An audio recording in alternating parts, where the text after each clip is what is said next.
Good morning. I'm your host, Justine, here on the Essential Ingredients podcast, and I'm excited to welcome you here again. Welcome to the loyal listeners. Welcome to the new listeners and viewers. It's so great to have you be part of the community. So I'd like to introduce you to the guest that we are going to have today because I am excited to chat with him. His name is Jason Walker. He is a third generation farmer and a co-founder of StarWalker Organic Farms. Join us as we explore building community and transforming a business to last the test of time. So you're not going to want to miss this. Stay tuned. Good morning, Jason. How are you this morning? I'm doing great. How are you? Good. I'm so excited to have you here and learn all about your farm, StarWalker. As if you're tuning in on videocast, I'm make well. sure I'm you well represented, I guess. you are representing 100%. You are representing. So, Jason, I'm so excited. I know this is a multi-generational farm, and you guys started back in the 80s, and things have changed now. So, I would just love to hear a little bit about the backstory and what the inspiration was behind starting the farm initially in the 80s. Perfect. Yeah, no, it's a third generation. I'm third generation. My son will be fourth generation. And my grandparents originally purchased the farm back in the early 70s. And I think their original intention was just maybe an investment property. My grandpa was originally a dentist, and I think he did well. He was down in the Bay Area, and I think he did well. And they bought his investment, and then I think he started spending a lot of time up on the farm and kind of really liked it. And so then eventually my parents came along, and they ended up taking over the ranch and kind of carrying on that legacy that my grandpa started. And so I think it was the early, maybe the late 70s, my parents were approached by a bunch of salesmen and chemical guys, and they were, oh, you've got to use this, and this is the only way you're going to have a crop is you have this. And they just felt like there was a better way. They'd been doing it for enough years. They're like, we're not using this stuff. Why are we being forced to use it? So that was when they jumped into the organic world. And so we've been organic for almost 45 years, I think, if I remember correctly, which 45 years. I mean, that's very forward thinking and advanced. Because around 1977-ish, so late 70s. I mean, I know that I feel like my mom was a very big adopter, trying to get organics when I was growing up, but I didn't feel like it was mainstream, and I don't even think we knew enough to make sure that a farm was organic.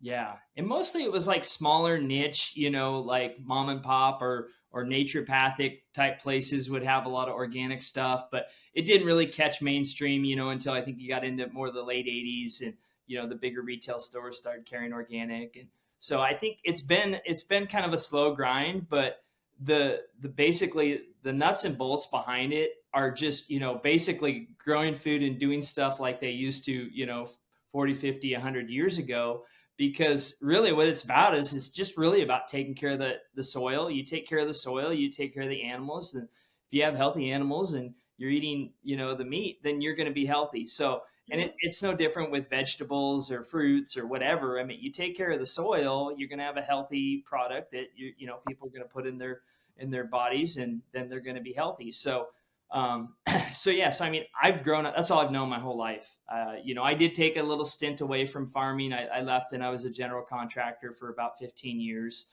Probably about 19 to what was I, mid 30s or something like that. But I always knew I wanted to come back to the farm. It was definitely a little bit of a hidden passion for me. I loved it growing up, and so even when I was away, I would always think about it. And so yeah, and then my parents were ready to kind of either pass the torch on or sell or do something, and so we came back and took over the farm, and we've expanded and grown, and we've done quite a few things in the last 15 years, or well, it's been less than that, 12 years since we've been back.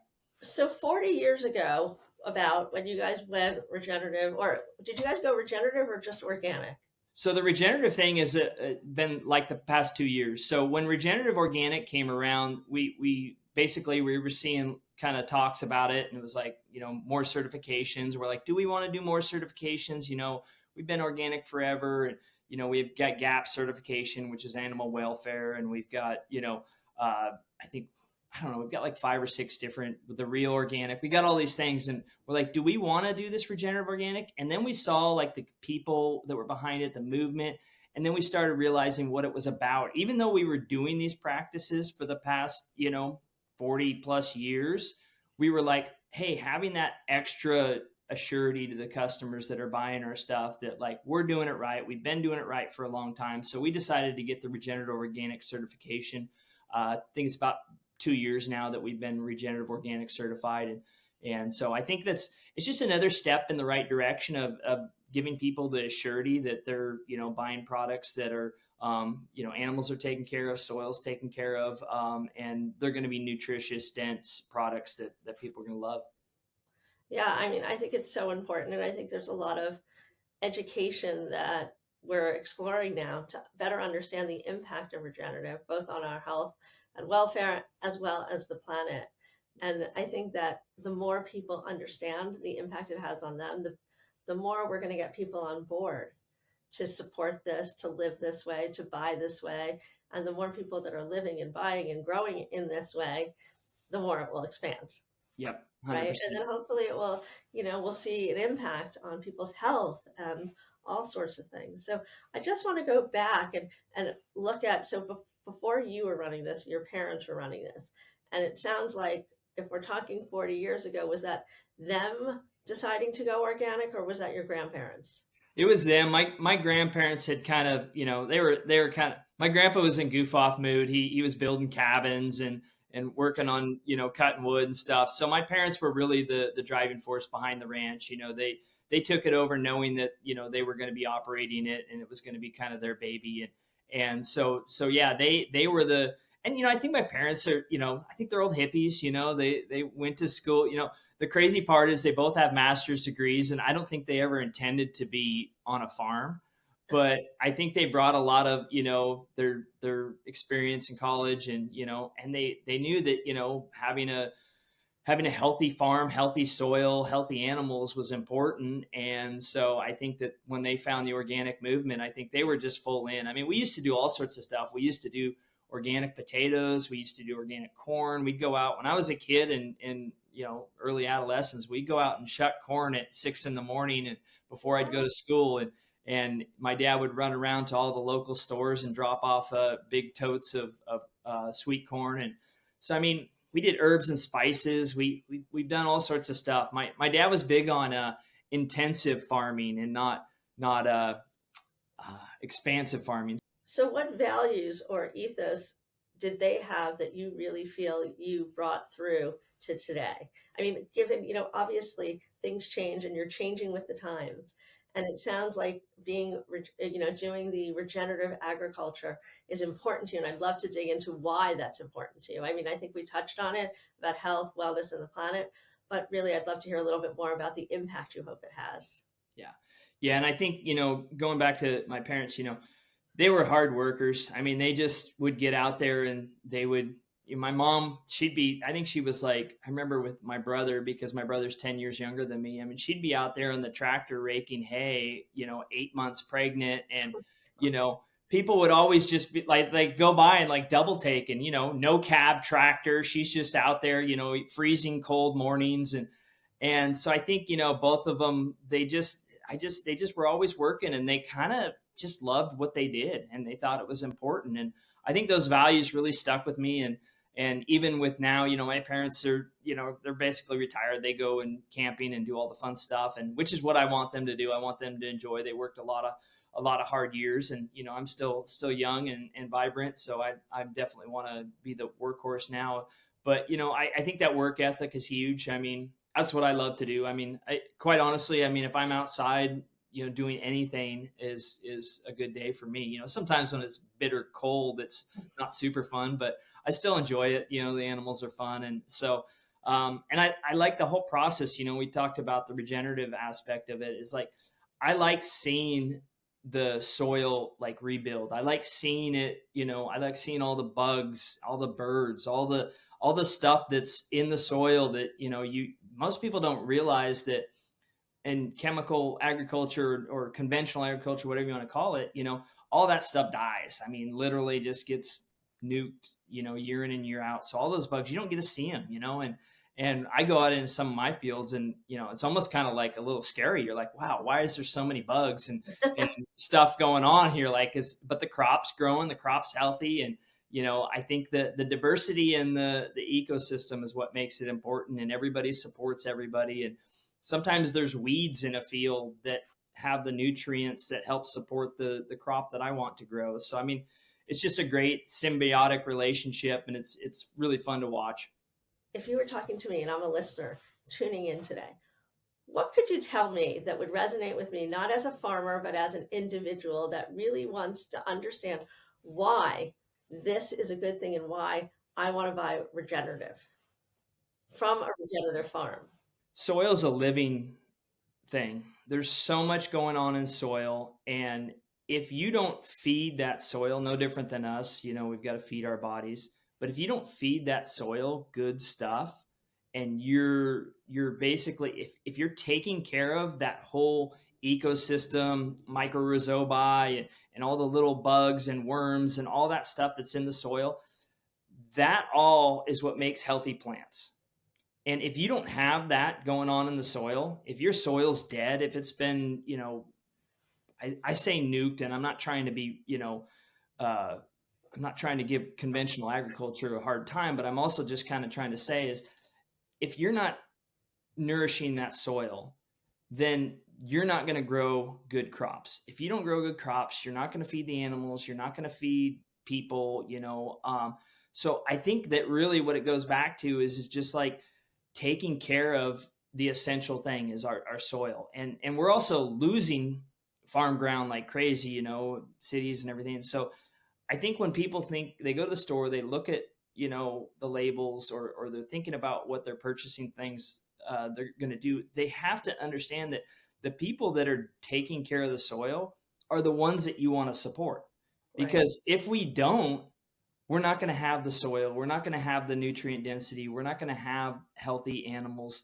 And I know it seems daunting because there's so much, production in the U.S., and we produce a lot of food and a lot of animals. And I can't expect everybody tomorrow to turn.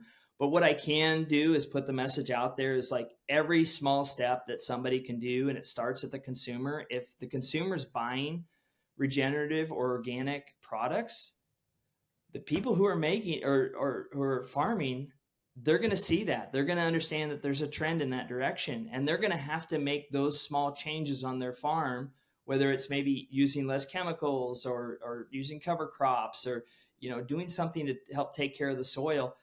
That's where the money is. They're going to follow it. So the more people, consumers, we can think are thinking in that direction, the more farmers are going to follow suit. It might take 10, 20, 30, 40 years, but we got to start somewhere. Totally. I totally agree. And I believe in baby steps. I think that that's the best way to get there. And I think if you try to do everything at once, it's often overwhelming and can actually hinder you from doing anything. So I think to make small goals is the way to go, in my opinion. So for those folks that might want to become regenerative, talk to me about the process and also sort of any additional work or if there isn't more work, what it looks like so that we can inspire others maybe to go down this process. So the key is, where somebody's starting doesn't matter. You could be starting with a 1 acre homestead in your backyard. You could be starting with, there might be somebody who's like, I've got this 1,000 acres of range ground. I just don't know what to do with it. At every step of the way, there's a way to start. And I think the biggest thing is understanding what the values are in, either the regenerative or the organic system, understanding that and figuring out, okay, well, what are you going to be growing on that ground?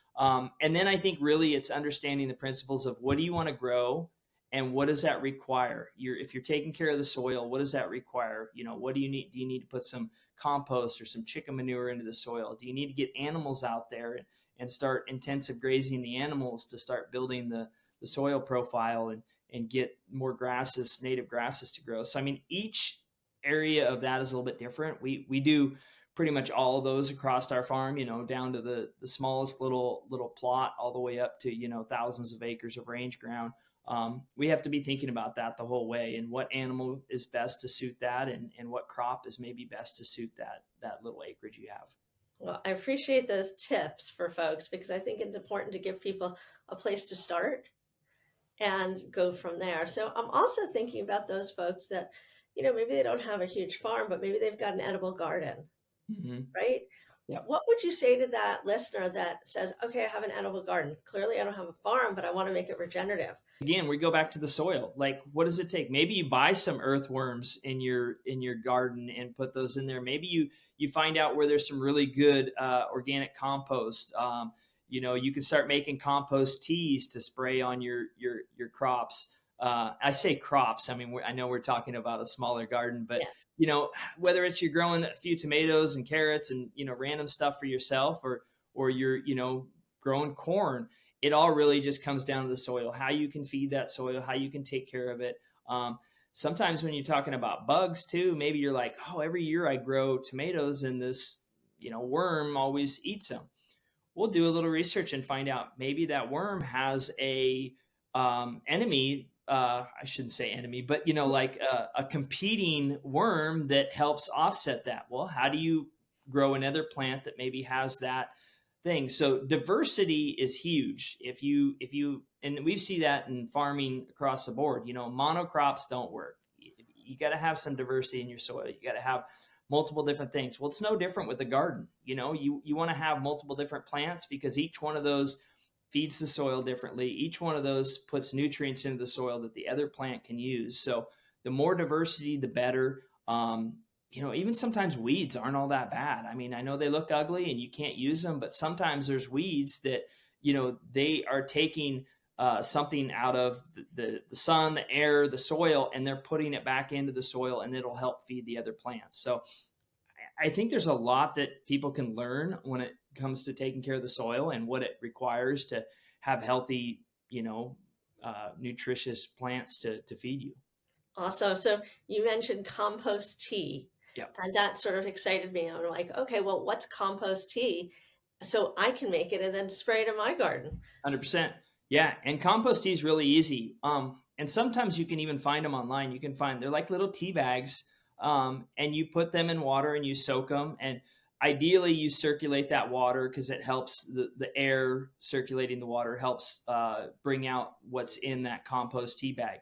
And you can add anything you want. Like sometimes there's just mineral deficiencies in the soil, or maybe even mineral deficiencies in where you live, the nature of that soil, and you can add those into compost tea, and then you just spray it onto your plants and spray it onto your soil, and all that absorbs back in there. It feeds the microzoa in the soil. It feeds the plant stems and leaves, and then you can have a more nutritious, better, healthier plant. Awesome. I'm excited about that. I'm going to look up some compost teas, unless, of course, you have one that you recommend. I don't have one I recommend. We do it on a bigger scale. So, I mean, what we're doing is we're actually doing soil tests. And so we test the soil and we find out where we're having deficiencies. And then we bake that into our compost teas. So we say, okay, hey, we need some more magnesium in the soil. So then we can get a compost tea that's more directed towards magnesium. And then we just spray it out there. And it, Wow, that is super interesting. So all the food that we get from you, you're really caring for that soil so we get all the nutrients in everything that we're eating, which I just think, I don't know that people know this, or maybe they do, but I'm really excited to be able to have you share this information, because I think that you've made it really tangible and easy to understand, and really gives us a sense of why it's so important. I mean, after all, if we're trying to nourish our bodies with things that aren't nourished, it seems counterproductive. So I want to talk a little bit about, inflation and, product availability and, even thinking back to COVID and what those supply chains were like. And, when everything was going crazy and there was a concerted movement to support local farmers and ranchers and productions to build local community, and make sure the consumer dollars were being invested locally. Can you talk a little bit about that and, what it was like for you? yeah, COVID was a pretty crazy moment because We were selling a lot of meat to people as quarters, halves, and stuff like that. But then when COVID hit, my wife, she's by trade, she's been a dance teacher and a puts on big productions and stuff like that. Well, she had to close her studio down, so she came on board and she took care of the online. She basically built our website, did our marketing, all that. So our sales during COVID boosted because everybody was, like you said, they were trying to find, like, how do I support my local farmer? How do I get stuff that's a better proximity? You can't buy what you need at the store maybe. So our direct to consumer took off, and that was kind of the catalyst for us growing a lot and doing a lot of things on our farm. Um, and we still haven't recovered from that. Not us personally, but the farming world has not recovered from COVID. I mean, there's still cattle shortage in the U.S. There's still chicken bird issues. Obviously, a lot of people hear about that in the media. There's a lot of things that really haven't recovered from the kind of, I guess we call it, devastation we saw in COVID. Animals were getting killed because they couldn't go to processing plants. The processing plants were closed down, so they had to eliminate animals. So there's been a shortage for a while, which has made the prices increase, unfortunately, and then we've got inflation to add in there too. So I mean, it's an interesting time in farming and agriculture. I think people are more aware of understanding. They want to know where their food comes from. They kind of want to have a little bit of a idea of how it's raised or how it's grown. I think the movement is steadily rising of understanding, like, maybe people just want to have local food and local produce. We do a lot of farmers markets. We see a lot of influx of new customers at the farmers markets because people just kind of want to go there and see who's locally producing the stuff that I buy, so I'm not supporting the big retail stores and getting products that are sometimes coming from overseas. I mean, it's an interesting side note. So we are the only regenerative organic beef and pork in the U.S. We're actually the only regenerative organic pork in the whole world, as far as the ROC label. But there is regenerative organic beef, but it all comes from Australia. And the crazy part about that is I think it's great that they are doing regenerative organic in Australia, and I love it. But they can actually produce the beef and ship it a long ways to bring it to the US, ship it across the ocean and get it here and sell it into the market for, like, ridiculously cheaper than we can even produce it. It's really also interesting because you think about cost, right? And you think about accessibility. And, there's local, there's organic, there's regenerative, and then you can get all three of those things. But the point is, if you have to make a choice because you don't have the resources, what's the best choice for us, for our health, the planet? I mean, there's so many things to consider. What do you give up? Yeah. And that's the And tough you part. know, you want, there's fossil fuel and all these things that we come into play, and it's a really hard decision to Yeah. decide. And I think it's a very personal one because there's no right answer. Yeah. If No, you there can't is. afford it, you can't say, you're not going to shame somebody and be like, okay, well, you can't afford it, so you don't deserve it, or, buy, I mean, is it better to at least have it? Yeah. And is it better to go? And then what about grass fed and grass finished? Yeah. What role does that play in this? Yeah. So, you know, what are your customers looking for from you? Yeah, I think what the big thing we found with our customers is they're really looking for that certification. And the reason they're looking for that certification is because they know that, we have a third party that, like, literally comes out to the farm and inspects everything we do.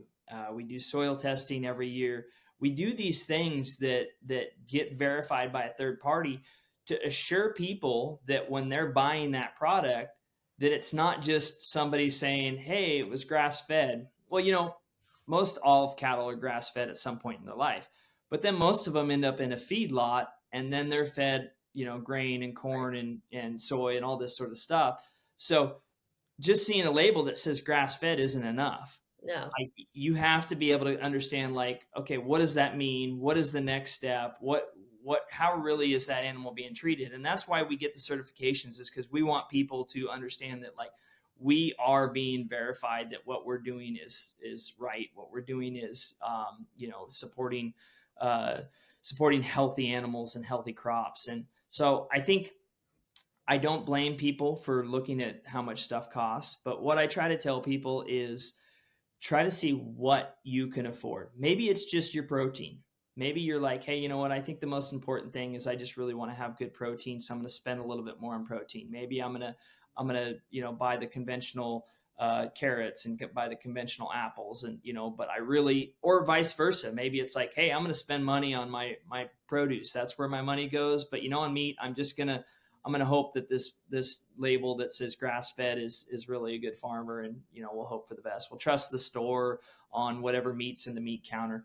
But I think if at least somebody can start supplementing their diet with some things that not only helps the people who are doing it right, but also maybe is a more nutrient dense food that's going to help keep them healthy. And maybe eventually you can get to a point where you can put your whole because I think this is just a personal thing for me, but I think what you put in your body affects, how you're going to live in the future. And so you're either going to pay more in healthcare in the Right. future, or you're going to pay more in food right now. So I think it depends on what somebody's willing to make the trade-off with. Right. And I think it's important to make sure you're putting good stuff in your body to have a long, healthy, prosperous life. So Right. No, I get it. I do. It's expensive to do. Um, but I also imagine, there's a role, the education plays a really big role in acquiring new customers and also for your existing customers. Talk to me a little bit about that because I think it's really interesting and I think our listeners, would benefit from a little bit of that. yeah, so I love talking about education on farming because here's one statistic that I like to tell people all the time. So a lot of people are scared of eating pork, and I understand why. So pretty much 99% of pork raised in the US and probably throughout the world is all indoors. So those animals never see the outside, they never play in dirt, they never root around, they never hang out in a wallow. Their whole life cycle is spent indoors in a heated environment with, mostly GMO feeds that are put through their system. They never, breathe fresh air essentially either. They're transported right to the harvest plant, and so understanding that, like, what we do is we raise pigs outdoors. They're on dirt. Their whole life cycle from birth all the way till their one bad day is outside, and that's where pigs are supposed to be. I Hmm. mean, they they're fun to watch. They love rooting in the soil. They get excited when it snows. They're out there frolicking in the snow, and at all age groups, from the older moms all the way to the brand new babies. I mean, they love just being outside and being around. Well, when you have a healthy, happy pig that's getting fed right and out in its environment, you've got to think that maybe that's going to be a better product that's going to go into your body. Maybe that's going to be more healthy, and maybe that's going to have the right nutrients, because sometimes they root around in the soil until they chew on those rocks that give them the, Right. the nutrients that they want. I mean, they understand what their body needs, and they'll go find it. And then that's the same with cattle. So you got to understand that, I think it's like maybe, I don't know, 60 to 70% of the cattle that's in the U.S. is all feedlots. So Hmm. they're spending all their life getting fed a mixed ration of mainly grains. Hmm. Um, Cattle are meant to eat. They're a ruminant animal. They're meant to eat grass. And it's amazing because these animals can take something that, as humans, we can't consume. We don't eat grass. Our stomachs aren't made to that. They can take that grass and they can produce it through their body and make a nutrient dense meat that we can consume and that fuels our body. And that's what cows are supposed to be eating. They're supposed to be eating grass. They're supposed to be out, frolicking on the hillsides and eating, this amazing grass that grows up out of the ground, on the hillsides naturally. And they're living their best life. They're eating grass and nourishing the soil. When they poop on the soil, that nourishes the soil and nourishes the microbes in the soil. So that system is a natural system that's been going on for, I don't know, millions of years, obviously, that we've gone away from. And, now we're putting everything in confinement and we're feeding them stuff that they're not supposed to be eating. And so I think the education aspect of it is super important to me. I mean, another tangent with cattle is a lot of people look at like, oh, look at all the marbling in this meat. That's just a fat, unhealthy animal. All that marbling is a fat, unhealthy animal. What you really want your beef to look like is like, if I use this as a comparison, but a lot of people know what like a buffalo, a deep, dark, rich buffalo meat would look like, or maybe elk. It's just pure red, solid muscle. You don't see hardly any intermuscular fat in there, and the reason is that thing's living outside. It's eating grass. It's eating, foraging around for stuff. It's got nutrient dense muscles. Well, when you see a really fat in all the intermuscular of meat, well, that's a sedentary animal. That's a fat animal. That's an unhealthy animal. Oftentimes you'll hear people behind the counter say, oh, with the fat, it has more flavor, or, things like that. So, what's the difference in taste? Oh, it's definitely different. Yeah, I mean, and I tell people this all the time too.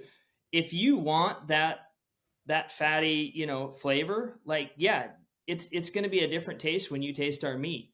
Our meat is going to be definitely more compared to, like I say, an elk or a bison. It's a nutrient dense meat. So you have to cook it a little bit different. You have to, we put tallow in there with our meat, and sometimes even lard. I mean, we get tons of pig fat, and we make lard and we throw that in there and we add flavor in that way. To add flavor into your meat is really easy. Butter's an amazing fat. You can throw that in there when you cook your meat and add that flavor. You don't need to add that flavor by having an unhealthy animal. I totally get that. And I'm so grateful that you shared this because, first of all, I feel like I just got an education in understanding sort of what to look for, how to buy things, how to make the impact it's having on the animal and on us, and bringing it all together so that I can make a better choice. And that's really what we really aim to do here on the podcast, both for innovators as well as people buying their own food. Yeah. So there's a term that I think I've seen that, heritage pork and heritage beef, rather. And I know that you guys, that's something that you guys work on. Now, I want to know the conversation we're just having and heritage beef, where does it fall in? Yeah, so I think really what that is just taking. We've got these breeds of animals that have been around forever. They just know how to survive. They know how to obviously reproduce. So that's where the heritage breeds come into play. So it's like these breeds, they've been doing it right forever. A lot of the commercial breeds have been, cross genetics, and what they're doing is they're trying to breed out maybe some of the negative things that a heritage breed would have. Maybe the litter size isn't as big on the pigs, or maybe they're just not adapted as well of being indoors. So a lot of these traits that these animals have always had have been bred out to them to make this commercial indoor feedlot type animal. And so what we try to do is we try to promote that these heritage breeds are good, because these are the hardy breeds, man. They do well outdoors and in their natural environment. They don't have issues with the sun. They don't have issues with I don't know, just even diseases, and they're just more hardy. Even same with the cattle side. You can see behind me, this is a Scottish Highland skull. We raise Scottish Highland cattle. They're the most beautiful, just friendly, fun cattle. There's some downsides to them. They don't grow as fast as, let's say, Angus or Herefords or some of those other breeds. But by golly, they're beautiful to look at. They're great mothers. The meat is amazing. I mean, it's probably some of the best, most nutrient dense meat you can ever get. With maybe alongside like I say, a bison or elk. But but yeah, we try to like really highlight those animals that have been around forever, and they're adapted to these environments, and they've really got it figured out. And we don't want animals that Right. die because it's a cold outside, or can't be out in the sun because their skin burns. And I mean, there's just certain things that are important in taking care of So as you're, continuing on your journey here as the third generation, and then your son now to be the fourth generation, what do you hope to see in terms of your farm and any upcoming changes or ways to continue on the path that you're on? What's going to be most important for you, do you think? Yeah, I think the important thing is really just continuing the education and continuing. I mean, we really want to be able to bring more people to the farm and have them experience it and see. We can talk about it on social media and we can talk about it on podcasts. And, I think that's great. We're going to get better reach that. But we just love having people.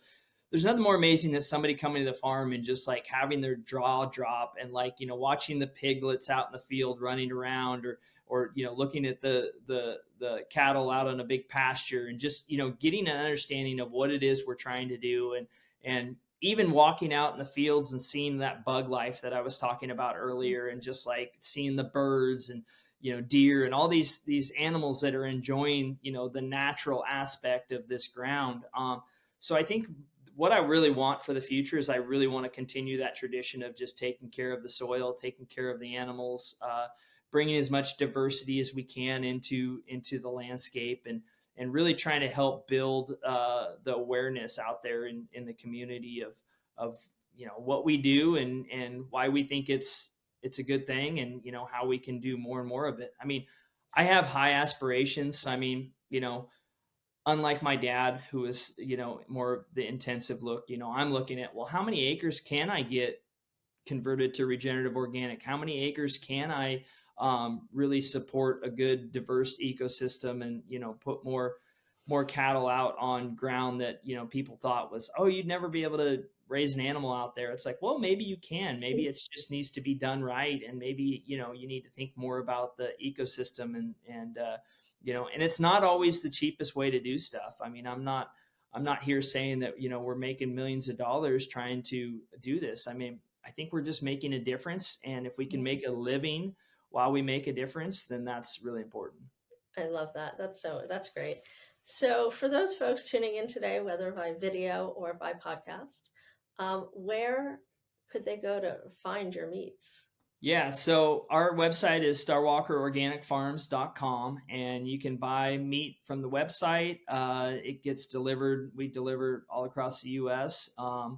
And we also are in a lot of retail locations, so mainly on West Coast, but we're gradually expanding our reach, and we're getting into other retail locations. We're also on Amazon, so people can find our jerkies on Amazon, and eventually probably more of our meat products. But yeah, we also are on all the social medias, Instagrams and Facebooks and TikToks, and we have a YouTube channel. I think it's called Beyond the Gate. Jason, thank you so much for joining me today. This was such a great conversation. I learned so much. I hope it inspired many others. Thank you, Justine. It was fun, and I enjoyed talking about all this stuff all the time. And I want to thank our community who tunes in each week for our episodes with our featured founders, researchers, and innovators. And for those new folks that are here today, don't forget, whether you listen to us on your podcast or on the video cast, I want to make sure that you have all channels to reach out. So our podcast, to follow up for new episodes and see what's coming in the pipeline, you can follow us at essential.ingredients on Instagram. And if you're listening to the podcast, don't forget to like and share. It's important to share with friends. It's the greatest gift you can give them, is to share information and education so they too can make more informed choices. Thanks so much.